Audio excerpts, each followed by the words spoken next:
Hi everyone, I'm Kylie, founder of Theme Parks for Grown-Ups, Disney travel planner, and former Walt Disney World Entertainment cast member. I'm also the creator of the Bibbidi Bobbidi Budget Planner, which is your guide to all sorts of savings at Walt Disney World, and that includes hotels, tickets, and also premium Walt Disney World snacks. You can find all these hacks in this planner and you can buy it in the link below. And if you don't want to shell out the money today, I've also got a free gift for you before we get started. It's your 15 ways to save at Disney checklist, and that's free below, and you can sign up for that in the link too. But today we're not talking about Disney World, we're talking about Universal Studios. And what we're talking about is Universal Studios Halloween Horror Night auditions and how to prepare for them and what not to do. So let's get started. Basically, about a month ago, I went to the final Scareactor auditions for Universal Studios Orlando's Halloween Horror Nights, and I will tell you the experiences that I had for that certain audition and also kind of what they're looking for that audition. Basically, there are two types of auditions for these Scareactor auditions, and the first one is a movement-based improvisational animation. It's more involved. That audition is one type of audition, and it's going to be completely different from the type audition. So the animation one is a little bit, like I said, a little more involved and a little more skills based, and they want to see what you can do and if you're creative and if you're making up new things, if you're interesting to look at, because that's what it's all about. It's about entertainment, and it's a little outlandish entertainment. It's not about like serious acting, although a lot of the people there are serious actors. Like me, I went to theater school, so I'm a serious actor, but it is mostly about loosening up. And those animated improvisational auditions are about just, you know, kind of just giving it your all. Like, really just go for it. Like, don't feel like a fool if they ask you to act like a zombie on the floor and you're rolling around and you're pretending to eat somebody's head. Like, don't feel weird about it, even though it's super weird. Just be cool with it. Like, whatever, because none of those people are going to see you again unless they see you at the Scareactor thing, in which case they are probably acting the same way. So just, like, let your inhibitions go. If you want to pretend that you took a shot beforehand and you're just having a great party, do it. Don't actually take a shot beforehand on an audition because you won't do well. But, you know, just remember to loosen up a bit. So that's what I have to say about them, like, the more animated movement type auditions. Now, the second type of audition is the type out, and this one is way less involved. This is literally you are standing in a line and they are making a judgment about your appearance. It is no fun.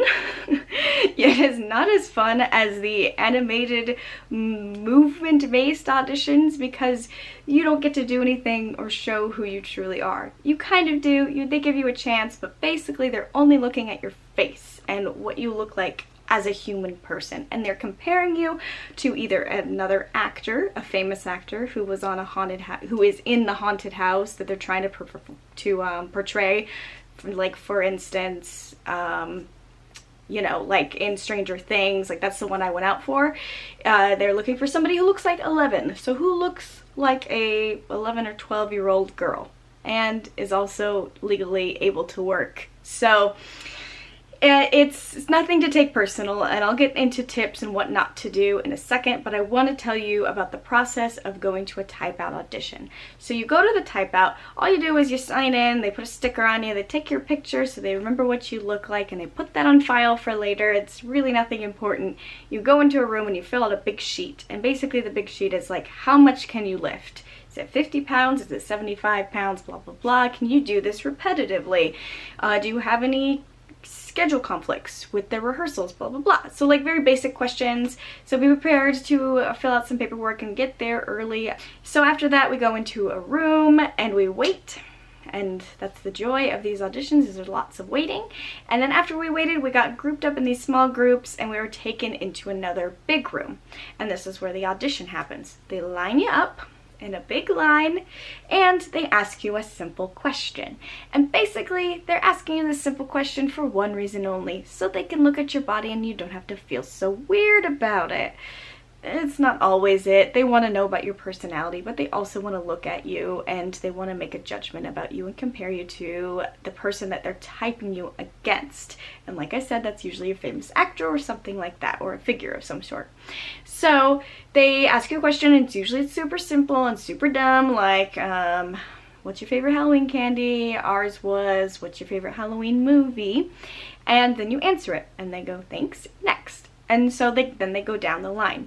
The thing with these questions is, don't freak out about them. There's obviously no right answer. It is completely your answer and completely your own. There is no right answer. I'm going to say that again, because you're going to freak out about it and you're like, what question are they going to ask me? Are they going to ask me this? Am I going to be funny? Are you going to like prepare a response? And we all know like the more that you prepare an improvised response, the less it will sound good and the more robotic and stupid it will sound. And I don't want to say that to be rude, but it is kind of the way it comes out of you when you rehearse it too much. And so keep it loose, keep it light, be yourself, and don't freak out about it. I was freaking out about it, to be honest with you, but once I was there, I was like, okay, I'm just going to answer this question and we're going to move on. And so I said whatever I said. I don't remember even what my answer was. And then we moved on to the next person.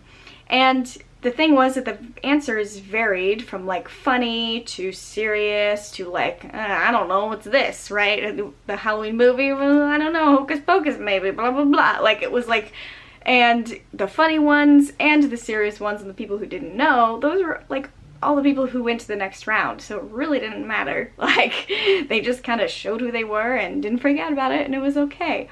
So after you do the question, you go into another room and you keep waiting.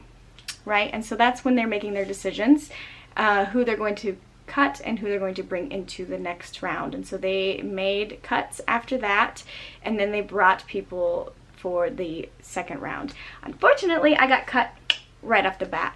And am I upset about that? Not really, because I kind of knew that I was going to. I was kind of aware that.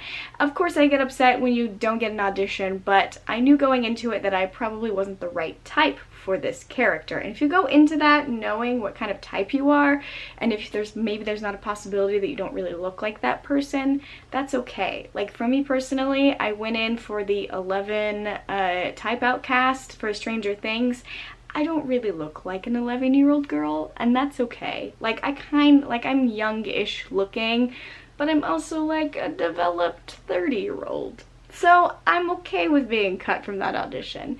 So basically after that, I was cut. They brought there was like 3 of us that went to another room. They said, I'm sorry, and we went on with our lives, right? Now, that is the full-fledged what happens in a type out audition. And I want to give you 3 tips to take away from this audition now. The first one is, don't freak out. Like I said, just try to be calm and try to be yourself. And I know how difficult that is because your nerves are like so shot during an audition. There's no way to not feel that way because it's a job and you want the job. But just know that there are a lot of circumstances that are outside of your control. The first one being that maybe you don't really look like the person that they're typing out. And that's totally okay. You look like yourself, and that should be celebrated. That's okay. If you do look like that person, okay, well then you got lucky and that's awesome too. But just be aware of those situations, those external forces that you can't really control, and just answer the question that they ask you. The second one is to do your research a little bit. And this kind of is more for the animated auditions, like if you're going in for that more improvisational, more involved audition, just to know what haunted houses they might be showing that year, because usually they kind of drip out what they're going to do that year. So like I already knew they were doing Stranger Things again. I heard that they were doing Ghostbusters, that sort of thing. And know what those movies are, because they might ask you to animate them.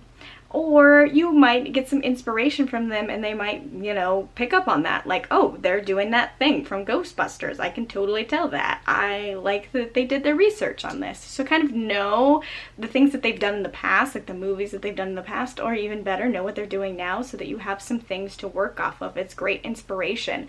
Instead of just being like, horror movies, slasher things, or axes, I don't know. It helps to kind of know what they're looking for or the vibe that they're looking for. And the last tip is don't stop auditioning. Was I upset that I didn't get cast this year? Of course I was, but will I go back next year and try again for something else that might fit me a little bit better? Of course I will, because that's an actor's job. Half of it's auditioning, and well, 75% of it is auditioning and 25% of it is actually working, right? And so that's okay if I didn't get it this year. Unfortunately, the pickings were slim by the time I got there, and so maybe I'll go for an earlier audition and maybe they'll find a place for me next year, and if they don't, they don't, and that's okay. They are hiring a lot of people who have already worked there before. Like, there was a girl who worked at Mardi Gras and a person who was already working at Universal, and they both got callbacks. So that is something to know, that the more familiar they are with you, the more likely they are that they're going to hire you. So the more that you go to auditions, the more that they're going to recognize you and know that you really want this job. Will you get the audition eventually? Maybe.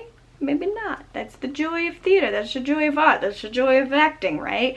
It's just going and trying and trying and trying, and because you love it, and there's a possibility that you might get it this time.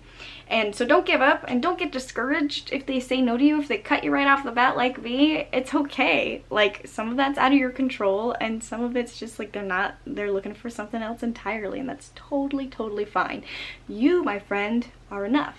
And you don't need somebody to tell you or validate your feelings about who you are and your own talents. So don't let this happen to you. Don't let this bog you down, because if you let auditions bog you down, it's not going to be a joy to you anymore. And what's the joy of acting if you don't enjoy it?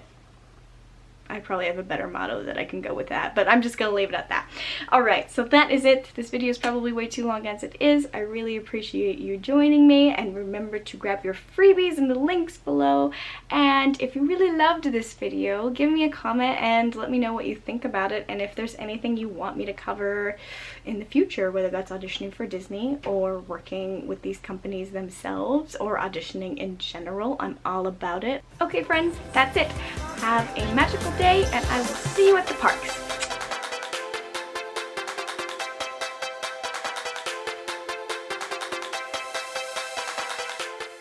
I'm also the creator of the Bibbidi Bobbidi.